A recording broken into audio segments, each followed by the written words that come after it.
There's an old idea from Japan that warriors followed before stepping onto the battlefield. Ignoring this idea in modern life may be the reason you keep pausing instead of progressing. We live in a time flooded with information. Courses never end. Mentors are always online. Frameworks, blueprints, data, strategies, infinite. On paper, anyone today should be able to build a business, learn any skill, or create financial independence. Yet reality tells a different story. Even with more access to knowledge than any generation before us, most people still wrestle with problems that should be simple. Which leads to an uncomfortable truth: information isn't the problem. Inaction is. There are too many choices. Too many opinions. Too many directions pulling at once.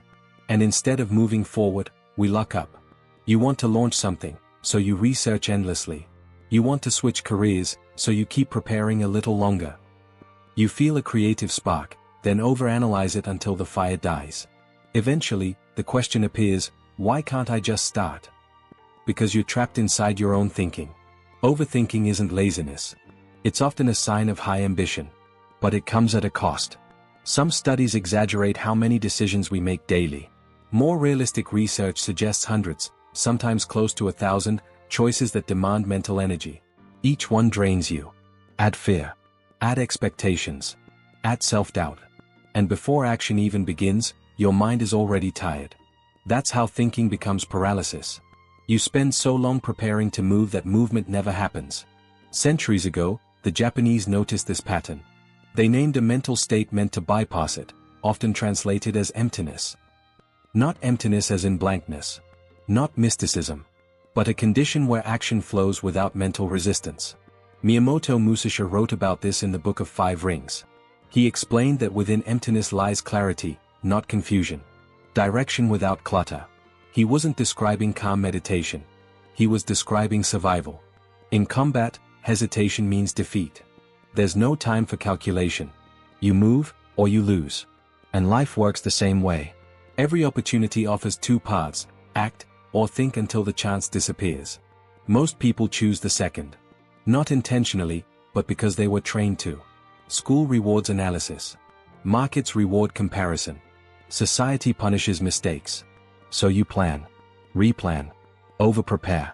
Until only one thought remains: what if I had tried? That sentence hurts more than failure. The escape doesn't come from thinking harder. It comes from releasing excess thought. This begins with an old Japanese concept often referred to as kunoseki, a space where movement happens without inner friction. Where fear, assumptions, and endless calculations stop pulling you back. It sounds unrealistic. But it works. And in this video, I'll show you how. Before we continue, pause and comment below. What is the one thing you keep delaying because you're stuck in your head? Name it. That matters. Now let me share a story, one that reframes overthinking entirely. Chapter 1. The one who never started. This isn't just about business. It's about life. You know the person everyone expects to succeed? Smart. Sharp. Naturally capable. When they speak, people listen. Yet somehow, they never move. That person was Emily Carter. Emily was 28, held a business degree, and worked as an analyst at a mid-sized firm. On paper, it made sense. In reality, it didn't. Everyone knew it. When projects collapsed, Emily fixed them. When teams argued, she brought alignment. When clients doubted, she restored confidence. She possessed something rare: strategic clarity. Everyone saw it but her. Emily had no trouble solving other people's problems. Her struggle was deciding her own future. When opportunity appeared, her mind shut the door. A colleague suggested she start consulting. Emily didn't reject the idea, she dissected it. Months of research followed: pricing, positioning, risk, branding. By the time she felt prepared, momentum was gone. Later, a friend invited her to co-found a startup. Emily asked for time. Weeks turned into months. The company launched without her. Emily wasn't careless. She wasn't lost. She was imprisoned by thought. Fear wasn't the enemy. Trying to eliminate fear through thinking was. The more she analyzed, the more reasons she found to stop. What if I fail? What if I'm not ready? What if everything collapses? Questions about a future that doesn't exist yet. She believed thinking long enough would grant control. It never does. That's when KO entered her life. Chapter 2. Meeting KO. KO was 56, born in Kyoto, and relocated to the US decades earlier. She ran a quiet interior design firm, not flashy, not viral, but profitable, stable, and respected. Ko met Emily at a trade expo. Emily was representing her company. Ko had a modest booth. What caught Ko's attention wasn't Emily's role. It was how she spoke. Ko paused as Emily explained a proposal, simplifying complexity with ease, anticipating objections before they surfaced. Ko recognized it instantly. Untapped strength. After the presentation ended, Ko walked up to her. "You're very capable," Ko said, her voice calm and steady. Emily smiled, a little awkward. "Thank you. I just try to do my job well." Ko tilted her head slightly. "No," she replied. "You do far more than that. You simply give your best to everyone else, never to yourself." Emily froze, unsure how to respond. After a brief pause, Ko continued. "I have a proposal. I'm growing my company," she said. "And I need someone who understands people, strategy, and business, someone like you. I'd like you to sit in on a few meetings, see how we operate, and if it feels right, perhaps we build something together." Emily's heartbeat quickened. This was real. A genuine opening. A respected business owner. An industry she admired from afar. Everything she had been waiting for. And instead of saying yes, the words slipped out automatically, "Could I think about it?" Ko smiled, not with excitement, but recognition. "Of course," she said. "Take your time." Emily walked away, her mind immediately spiraling. Chapter 3. When thought becomes a prison. The next 3 weeks felt unbearable. Sleep was shallow. Her mind never rested. She created spreadsheets, imagined futures, ran numbers, researched structures, partnerships, risks. What if I'm not experienced enough? What if working with Ko is difficult? What if the business collapses? What if I lose stability? Each question multiplied into dozens more. Every possible answer produced fresh uncertainty. Emily wasn't looking for courage, she was looking for certainty. But certainty never arrives. 3 weeks later, Ko called. "Emily," she asked, "have you decided?" Emily hesitated. "I'm still working through some details. I just want to be absolutely sure," Ko interrupted gently, but with firmness. "Let's meet tomorrow. There's something important I want to share." They met at a quiet cafe the next day. Ko ordered green tea. Emily ordered coffee, strong enough to fight the exhaustion. Ko looked directly at her. "Tell me, why haven't you accepted?" Emily swallowed. "I'm afraid I'm not ready. That I don't know enough. That I'll fail." Ko nodded calmly. "And when do you think that fear will disappear?"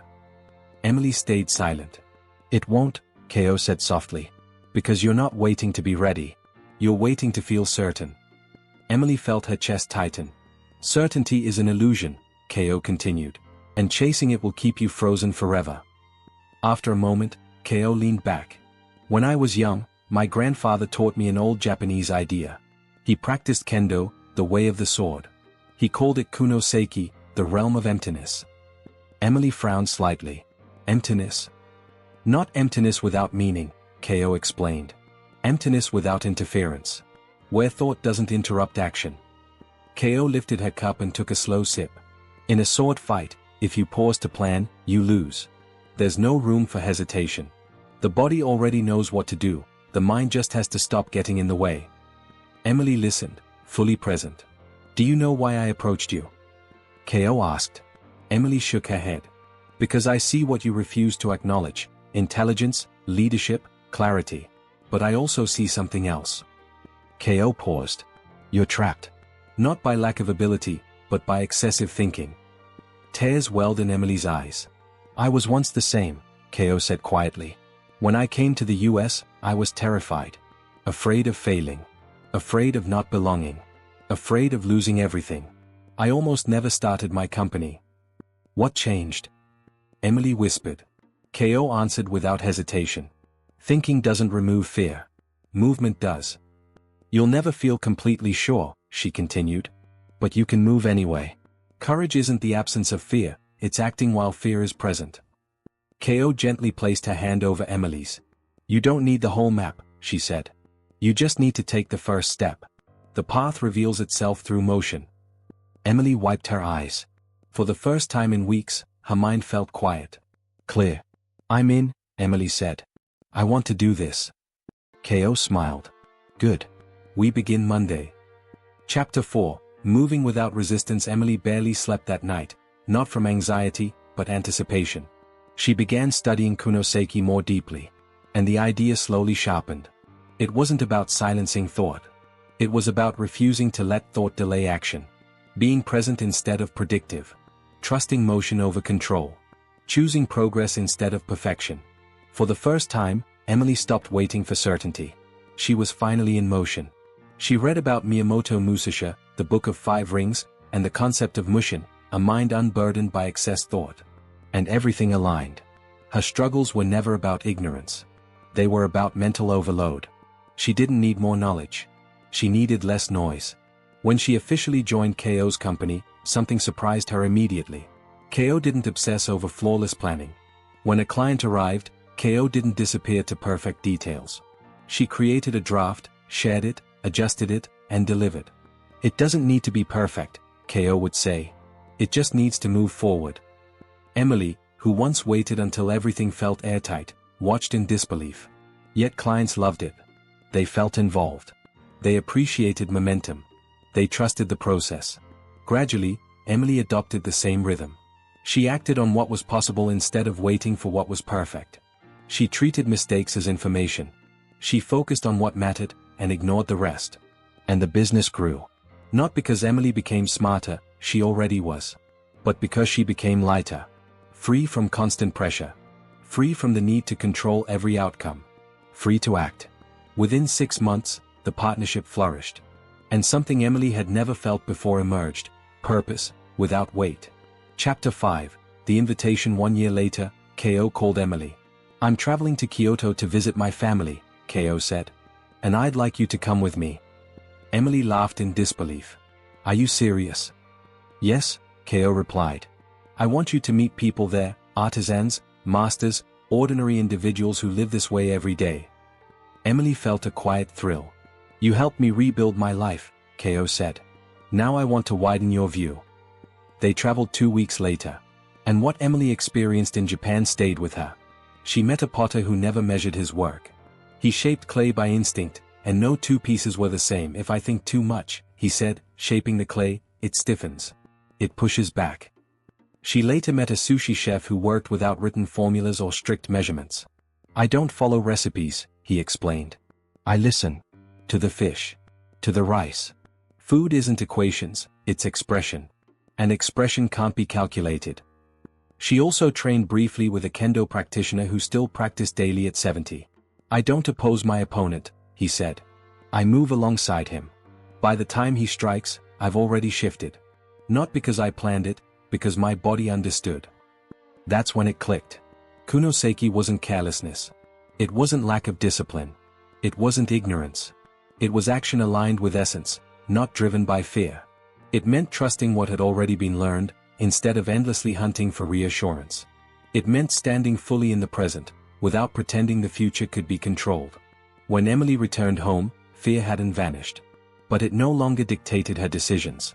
She didn't possess every answer, and she no longer demanded them. She couldn't command the future, but she could shape it, one step at a time. Chapter 6, What Science Reveals. This idea isn't just ancient philosophy. Modern research echoes it. Scientists studying peak performance examined the brains of elite athletes, artists, surgeons, and high-level performers. What they discovered was unexpected. During moments of excellence, activity in the prefrontal cortex, the area linked to conscious planning, self-judgment, and control, actually dropped. Put simply, at our best, we think less. Other studies on reaction speed found that the most accurate responses occurred when conscious thought stepped aside, when movement happened first. Exactly what the samurai knew. Excess thought doesn't sharpen performance. It disrupts it. Researchers found something else as well. When people attempted to consciously manage every movement, performance declined. Why? Because the brain's automatic systems operate far faster than deliberate thought. Your brain handles millions of bits of information every second, yet only a tiny fraction ever reaches awareness. The rest is processed effortlessly in the background. Trying to consciously control it all overwhelms the system. It's like driving while narrating every action. Now I turn slightly. Now I press the pedal. You don't drive better. You crash. Because driving isn't calculated. It's embodied. Neuroscience calls this neural efficiency. Artists call it flow. The samurai lived it. Different language. Same truth. This isn't mysticism. It's biology. Your intuition, experience, and body already know more than conscious thought can manage. And the moment interference stops, performance rises. Chapter 7. Practicing kunoseki in daily life. At this point, a question naturally appears: how do I actually live this way? Here's the paradox. You don't apply kunoseki. You remove what blocks it. First, stop demanding certainty. Choose clarity instead. Certainty lives in an imagined future. Clarity exists right now. You may never know if a venture will succeed. But you can know why you're doing it, and that's enough to move. Second, practice until thought becomes unnecessary. Skill isn't built through contemplation. It's built through repetition, until action becomes instinct. Emily didn't grow by reading about business. She grew by doing business until rhythm replaced hesitation. Third, move small, but move quickly. You don't need a perfect strategy. You need the next step. Take it today. Not later. Today. Fourth, see mistakes as motion, not failure. Water never argues with obstacles. It adapts. If something breaks, adjust. If something fails, continue. Kunoseki isn't flawlessness. It's continuity. Fifth, commit to the process, not the result. You don't control outcomes. You control effort. And when effort is present, results emerge naturally, not as goals, but as consequences. Chapter 8. The final insight. Here's the deepest paradox of all. Kunoseki isn't something you reach. It's something you remember. Think back. As a child, you didn't plan play, you played. When fully absorbed in something you loved, you didn't analyze, you were it. In your greatest flow moments, you weren't trying to enter flow. You were already there. Kunoseki isn't learned. It's rediscovered by letting go. Letting go of overthinking. Of control fantasies. Of the belief that everything must be understood before movement begins. Emily understood this. Today, she and Ko run a growing business. But more importantly, Emily has peace. Peace with uncertainty. Peace with imperfection. Peace with motion. And that peace didn't weaken her. It freed her. Titles fade. Money shifts. Status disappears. But freedom, once reclaimed, remains. At the end of the Book of Five Rings, Miyamoto Musashi wrote, "When the way is understood, it appears in everything." He wasn't speaking about combat. He was speaking about living. Kunoseki isn't a method. It's a posture toward life. It's waking up without the burden of endless mental rehearsal, and simply stepping forward. Making decisions without carrying doubt like dead weight. Choosing, and moving. You don't need complete understanding to begin. You need a first step. Maybe life has been inviting you into this state all along, fluid, attentive, alive.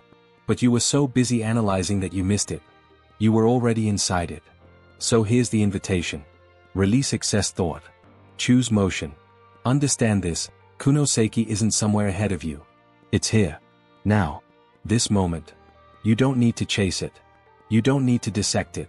You only need to stop searching, and start being. If this resonated, consider subscribing. More reflections like this are on the way. And leave a comment below. What's the one thing you keep delaying because you're stuck in your head? Thank you for staying until the end. Remember, stay present. Move with integrity. Walk your own path. I'll see you in the next video.